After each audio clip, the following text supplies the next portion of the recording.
Your fault, Bob said. He was astounded. Oh, yes, said Lily, very upset. I had elves at my house, and they must have moved with me in my furniture. They're like that, you know. Once you've got them, they tend to stay. Don't I know it, said Bob, with feeling. Lily shook her head. But I had no idea they'd spread next door into your place, she said. They must have found a hole or something. And all this time they've been worrying you. I feel terrible. She looked so unhappy that Bob patted her arm. Don't give it another thought, Lil, he said, trying to sound cheerful. Look, how about you give me some kidney beans? I'll have a go with them. Oh, Bob, if only I'd known why you wanted that book, cried Lily. I could have told you. That old recipe doesn't work, even with proper baked beans. I know. I tried it when I first got Elves years and years ago while I was on holiday. What? Yelled Bob. Doesn't work? He went very, very red. This time it wasn't because he was embarrassed. It was because he was furious. You mean I read that book in a tent for the whole rotten afternoon for nothing? He shouted. You mean whoever wrote that book's a ratbag, a crook? He clenched his fists and looked around in a rage. Where's he hang out? I'll soon show him what's what. The low miserable.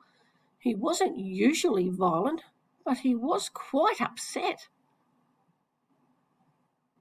No, said Lily quickly, patting Bob's arm.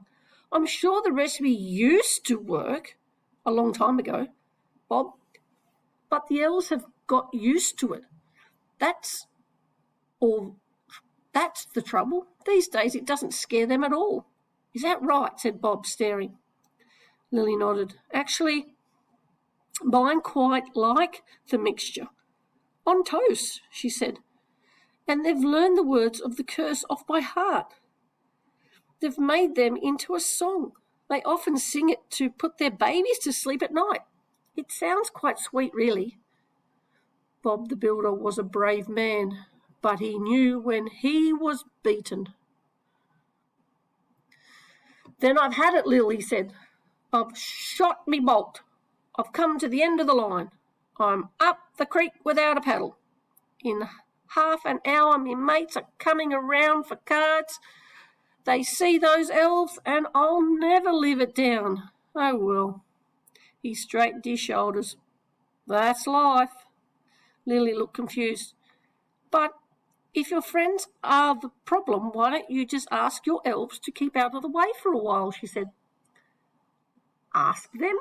Bob was astounded. All over again. Crikey! I've asked them to get out of it 1,000,000 times, mate.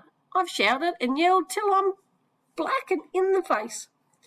But shouting won't do any good, exclaimed Lily. Elves never listen when you shout. It just makes them overexcited and troublesome. You have to speak softly and politely to them. Or better still, write them a note. They love notes. I'm not much of a one for writing notes, Bob mumbled, but going red all over again. I'll help you then, Lily said. So Lily and Bob went into his house and she helped him to write the note. The note said, Dear Elves, would you be so kind as to leave this house from 10 minutes to 7 this evening until 2 a.m. I am expecting guests. Thank you very much. With best wishes, yours sincerely, Bob the Builder. They put the note on the fridge where all the elves could see it, and 5 minutes later there wasn't an elf in sight. It's like magic, said Bob. It's just polite, said Lily. Well, I'd better be going. Your friends will be coming any minute. Bob took her to the door. Tomorrow, could you help me write a note to tell them to go away for good? He asked hopefully. The elves, I mean. Lily looked doubtful. I could, I suppose.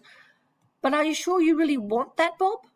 I know they're a bit of a nuisance sometimes, but I quite like having them around the place myself. They do all the housework for a start. they mend my clothes, and I find fairy bread gives me bright ideas." Bob frowned in thought. "Crikey, you might have a point there, Lil," he said at last. "I have had a few bright ideas lately, and I'd be just as happy never to pick up a broom again, I can tell you that. Housework's a pain in the neck." "I agree," said Lily. "So what do you want to do?" But Bob didn't quite know. Now he had another problem. He wanted the elves to go, but he wanted them to stay as well.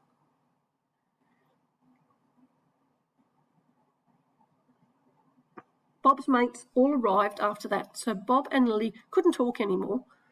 But after his mates went home, Bob thought about his problem quite a lot. He thought about it so much he couldn't sleep. At 2 a.m. the elves came back. They cleaned up all the empty glasses and pizza boxes. Then they swept the floor and washed up and put a plate of fairy bread on the table. Bob made himself a cup of tea, sat down at the table and ate some fairy bread to settle his nerves. Then he had a bright idea. Without even waiting for Lily's sweet, he got paper and a pen and wrote the elves a note. "Dear elves, thank you. Thanks for all your work and the fairy bread.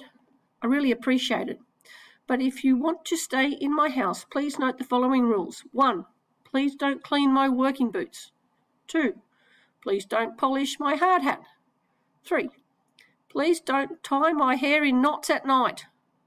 4. Please don't make the house too tidy. It makes me nervous.